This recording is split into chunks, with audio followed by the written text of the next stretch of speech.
하루의 말씀, 오늘은 창세기 26장 23절에서 25절 말씀 가지고 함께 나눕니다. 성경 봉독합니다. 이삭은 거기에서 브엘세바로 갔다.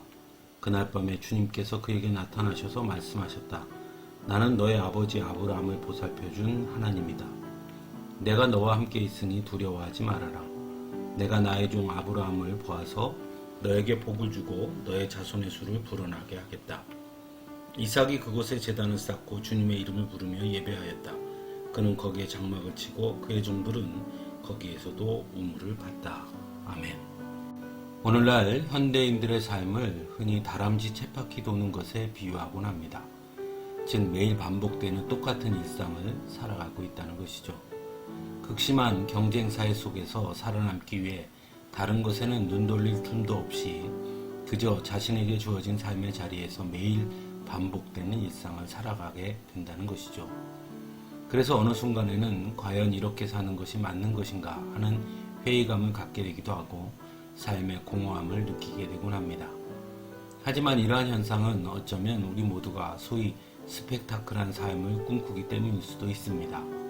무엇인가 매일의 나의 일상이 새로운 일로 가득하고 변화가 일어나길 꿈꾼다는 것이죠.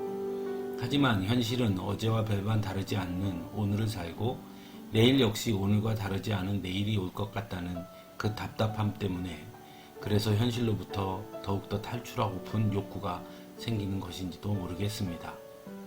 그러다 보니 현실과 자신이 꿈꾸는 삶 사이에 괴리감은 더욱 커지고 결국에는 정신과의 상담을 받게 되는 현대인들의 수가 점차 늘어가고 있다는 것입니다. 그렇다면 성경에 나타난 인물들의 삶은 어떠했을까요? 오늘 우리는 이삭의 삶을 들여다보게 됩니다. 이삭의 삶은 오늘날 현대인들과 별반 다르지 않은 매일 반복되는 삶이었습니다. 그런데 한 가지 다른 점은 이삭은 매일 반복되는 삶 속에서 매번 똑같은 실패를 경험한다는 것입니다.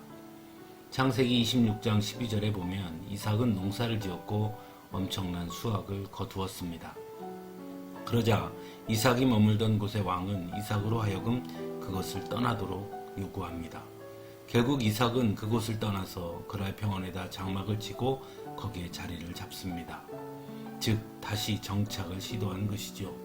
그리고 정착을 하기 위해서 가장 필요한 것은 물론 식수였습니다. 그래서 우물은 너무나 중요할 수밖에 없었습니다. 하지만 우물을 팔 때마다 그 지역의 사람들이 찾아와서는 빼앗아가는 일이 반복되었습니다. 이삭은 자리를 옮길 때마다 우물을 팠고 또한 우물을 팔 때마다 빼앗는 이들은 나타났습니다. 그럼에도 불구하고 이삭은 계속해서 그 일을 반복합니다.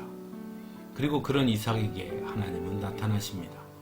그리고 아버지 아브라함에게 축복한 것처럼 너에게도 복을 주겠다고 약속하십니다. 그리고 이삭은 거기에서도 우물을 다시 팝니다. 이런 이삭의 모습을 보면서 몇 가지 생각을 하게 됩니다. 먼저 하나님은 왜 이삭으로 하여금 반복해서 우물을 파고 실패를 경험하도록 하셨는가 하는 것입니다. 처음부터 하나님께서 간섭하셨다면 훨씬 좋았을 텐데 말입니다. 하지만 하나님은 언제나 인간의 노력을 매우 귀하게 여기신다는 것을 알아야 합니다. 그저 가만히 있으면 하나님께서 모든 것을 이루어 주시는 것이 아니라 인간이 애쓰고 노력할 때 하나님은 거기에 함께 하신다는 것입니다.